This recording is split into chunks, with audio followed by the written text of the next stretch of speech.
여러분 반갑습니다. 저는 김해문화재 야행예술사 김선옥입니다. 이렇게 만나 뵙게 돼서 정말 너무 반갑습니다. 저는 이번 문화재 야행에서 설화 코스를 맡게 되었습니다. 그리고 처음으로 온 이곳은 수로왕릉이고요. 제가 수로왕릉에 대해서 잠깐 소개를 하겠습니다. 네, 오른쪽에 멋진 정각이 보이는데 저 정각은 숭신각이라는 정각으로 수로왕이 어떻게 나라를 세우셨고 가락국이라는 나라가 어떻게 지내왔는지에 대한 내력이 전체 다 적혀 있는 비석이 있습니다.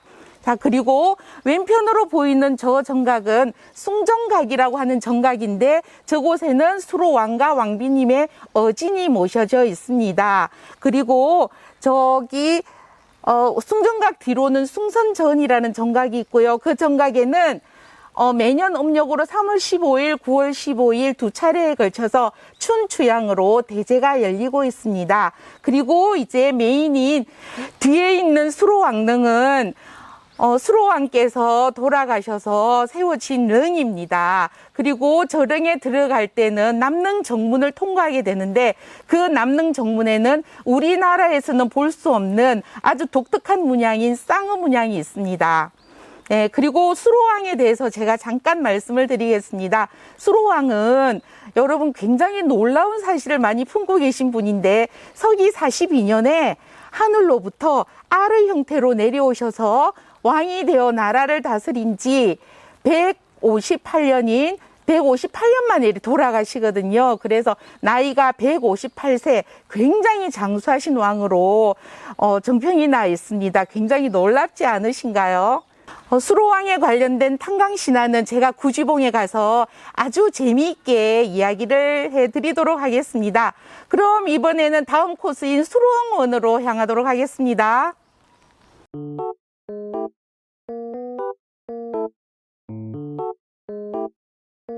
여기는 두 번째 코스인 수롱원입니다. 그리고 지금 저희는 허왕옥 동상 앞에 서 있습니다. 허왕옥께서는 우리나라의 차시아스를 전래하신 분으로 알려져 있고요. 2007년 타문화 행사일 때 공식적으로 차의 시조로 인정을 받으셨습니다. 그리고 수롱원을 소개하자면 수롱원은 양쪽 두 편으로 나뉘어져 있는데 여기는 전체적으로 수로왕과 왕비님의 산책로로 유명하고요. 여기에는 남성적인 것을 뜻하기 위해서 구실잣 밤나무라든지 상수리나무 등을 심었습니다. 그래서 곧게 쭉 뻗은 나무를 심었고요.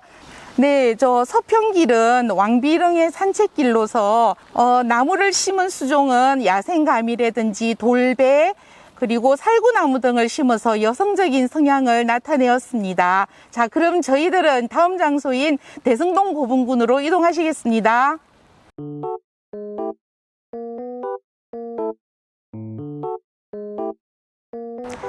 네, 이곳은 세 번째 코스인 대승동 고분군입니다. 지금 고분군의 언덕에 지금 저희들이 서 있는데요. 저희 좌우로 이렇게 보이는 곳이 대승동 1호분과 2호분의 무덤이고요.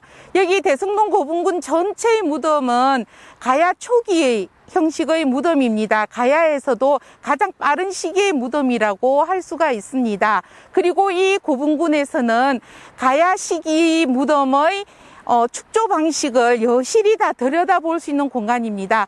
가야 시기 고분의 축조 방식에서 가장 큰 특징이 뭐냐면 하나는 중복 축조라고 할 수가 있습니다. 이렇게 무덤방이 있는데 또 다른 무덤이 들어서고 또 다른 무덤이 들어서고 해서 한 구덩이에 굉장히 많은 무덤방이 있습니다. 그리고 또 한 가지의 특징은 순장묘라고 있습니다. 그래서 순장묘는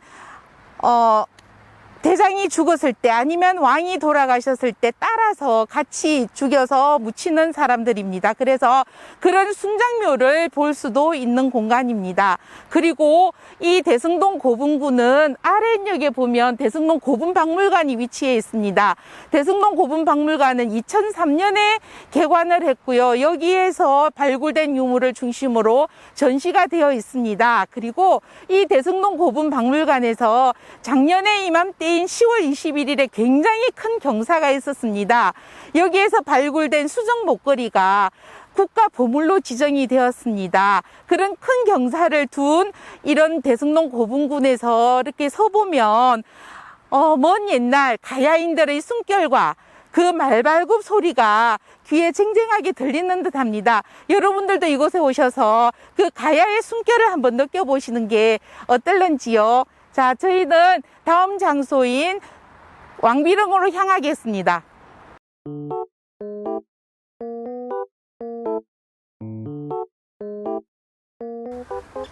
네, 여기는 수로왕비릉입니다. 수로왕께서 구지봉에서 서기 42년에 태어나신 이후로 쭉 배필이 없으셨어요. 그래서 6년 뒤인 서기 48년에 국왕들께서 왕께 이렇게 아뢰입니다. 마마, 신들의 딸들 중에서 가장 예쁜 처자를 골라서 배필을 맞이하소서. 왕께서 말씀하시길, 아니요, 그대들은 걱정들을 하지 마시오. 나는 본래 하늘에서 보내준 사람이기 때문에 나의 배필도 하늘에서 맺어줄 것이오. 계속 그렇게 장담을 하시더니 어느 날 문득 유천관을 불러서, 유천관, 나의 배필이 저기 망산도로 다가오고 있으니 얼른 가서 배필을 맞이하시오. 그랬대요. 그래서 유천관이 말을 달려서, 횃불을 들고 말을 달려서 가서 정말 망산도에 가서 보니 우리나라에서는 볼 수 없었던 아주 훌륭한 배가 붉은 돛을 달고 정박해 있는 겁니다. 그런데 그 배전에 정말 아리따운 여인이 서 있었습니다. 옳다구니 저분이시구나 라고 하면서 다가가서, 어서 오시지요, 저희 왕께서 그대를 기다리고 있사옵니다 라고 하니, 그 처자가 말씀하시기를, 내가 그대를 처음 봤는데 어떻게 알고 따라가겠는가. 나를 그토록 기다리셨던 분이라면 와서 나를 맞이하도록 하세요. 이렇게 하신 거예요. 그래서 놀라면서 다시 왕에게 가서, 마마 이렇게 말씀을 하십니다 라고 하니 왕께서, 그렇다면 내가 가야지요 이러면서 두 분이 서로, 허왕옥 공주께서는 저쪽에서 오시고 왕은 또 이쪽에서 가시면서 딱 중간 지점인 지금의 그 강서구 지사동입니다. 그곳에 보배산인데요. 그때는 명월산이라고 했습니다. 그곳에 흥국사라는 절이 있고요. 그곳에서 짜잔 만나셨어요. 그래서 두 분이 그곳에서 합방을 하시고요. 며칠 뒤에 궁으로 들어오시게 됩니다. 그런데 왕비께서 하시는 말씀이, 마마, 제 소개를 하겠습니다. 저는 허황옥이라고 하는 아유타국의 공주로서 나이는 16살입니다. 올해 초에 저희 아바마마 어마마마께서 꿈을 꾸셨는데 꿈속에서 하늘에 상제가 나타나셔서 그대의 공주가 혼인을 할 때가 되었구나 하셨답니다. 그렇다고 하니 여기에서 멀리 떨어져 있는 가락국이라는 나라가 있는데, 그 나라에는 수로라는 자가 왕이 되어 나라를 다스리고 있는데, 그 수로는 본래 하늘에서 보내준 사람이다. 그래서 배필도 하늘에서 맺어줘야 하는데, 쭉 훑어보니 그대 공주가 가장 적임자인 듯하니 가락국의 수로에게 시집을 보내도록 하라. 두 분이 이렇게 똑같은 꿈을 꾸셨답니다. 그래서 그런 연유로 해서 허왕옥 공주께서 이렇게 시집을 오시게 됐습니다. 그때가 서기 48년 16세의 나이로 시집 오셨습니다. 그래서 두 분은 혼인을 하셔서 금슬이 너무너무 좋으셨대요. 두 분 사이에는 왕자님 10분, 공주님 2분 이렇게 태어나셨고요.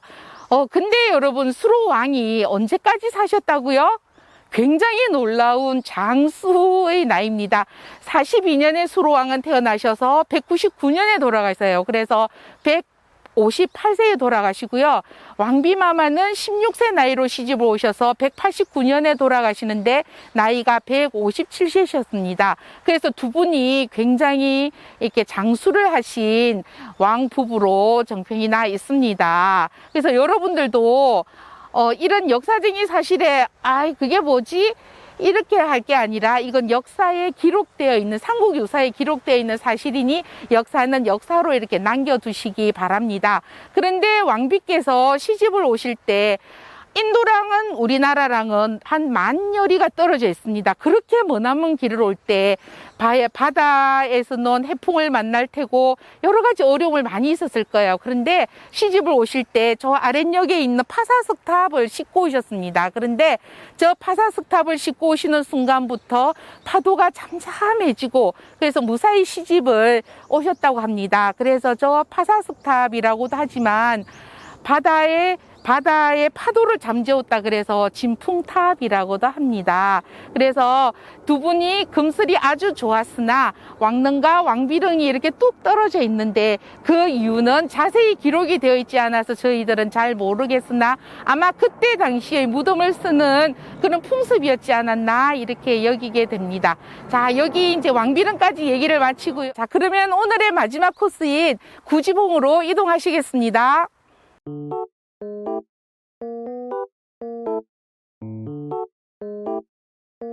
네, 여기는 가락국, 즉 가야의 역사가 시작된 구지봉입니다. 이 구지봉에선 엄청난 가야에 관련된 탄광 신화가 있습니다. 이곳에서 제가 가야가 시작된 신화를 말씀드리도록 하겠습니다. 때는 서기 42년 3월 삼진날이었습니다. 하늘로부터 엄청나게 큰 소리가 울려 퍼졌습니다. 그래서 구간들이 마을 사람들을 데리고 올라왔어요. 올라와서 들어보니 하늘에서 이렇게 말을 하는 거예요. 여기가 어디냐? 그래서 여기는 구지유입니다 하니까 너희들의 왕이 필요하느냐? 그렇사옵니다. 이런 노래를 부르면 너희들의 왕을 보내주겠노라. 들어보니 거부가 머리를 내밀으라. 만일 내밀지 않으면 구워 먹으리라. 우리들이 익히 알고 있는 구지가 대왕을 맞이하는 영대왕가입니다. 그래서 이 노래를 그냥 노래로만 부르라는 게 아니고 온 여기 주위를 빙빙 돌면서 춤을 추면서 땅을 파듯이 구르고 하면서 노래를 부르라는 거예요. 그래서 구간들과 마을 사람들이 함께 올려서 거부가 머리를 내밀어라. 만일 내밀지 않으면 구워 먹으리라. 이렇게 힘차게 노래를 하는 가운데 하늘로부터 아름다운 음악 소리와 함께 커다란 금으로 만든 상자가 붉은 보자기에 사여서 자주색 끈에 묶여서 하늘에서부터 내려왔습니다. 그래서 그 상자를 구간들이 받아서 열어보니 그 안에 황금알이 무려 6개나 들어있었습니다. 그래서 그 알을 구간들 중에서 가장 우두머리인 아도간의 집에 고이 모셔가서 높은 선반 위에 올려놨습니다. 그래서 그 다음날 그 상자를 열어보니 그 중에서 가장 큰 알 하나가 탁 깨어나 있는데 그곳에서는 응애 아기가 아니라 이만큼 자라있는 사내 아이가 태어나 있었습니다. 그래서 구간들과 마을 사람들은 그 아이에게 수없이 절을 하면서 드디어 하늘에서 우리들의 왕을 보내주셨구나 라고 기뻐했습니다. 그러면서 이 아이에게 이름을 붙여주기로 했습니다. 금으로 만든 상자를 타고 내려왔기 때문에 쇠금 성김에서 김시성을 붙여주고요. 머리수 드러넬로 머리를 가장 먼저 드러내었다 라고 해서 수로라는 이름을 붙였습니다. 그래서 그 수로가 짜잔 탄생하게 되었고요. 그런데 더욱더 놀라운 사실은 이 수로가 태어나는 순간부터 쑥쑥쑥 자라서 단지 10여일 만에 키가 9척이나 되는 어른으로 짜잔 변했습니다. 그래서 아까 3월 삼진날 내려왔다고 했죠. 그래서 그달 보름 3월 15일에 왕위에 오르셨습니다. 왕위에 오르시면서 나라 이름을 가락국이라고 하겠노라 라고 하셨고요. 그렇게 42년에 생겨난 가야가 532년 멸망할 때까지 491년간 존속을 했었고 가야의 왕들은 총 10분의 왕이 계셨습니다. 네. 네, 여러분 저와 함께 오늘 설화 코스를 이렇게 쭉 다녀봤는데 어떠셨나요?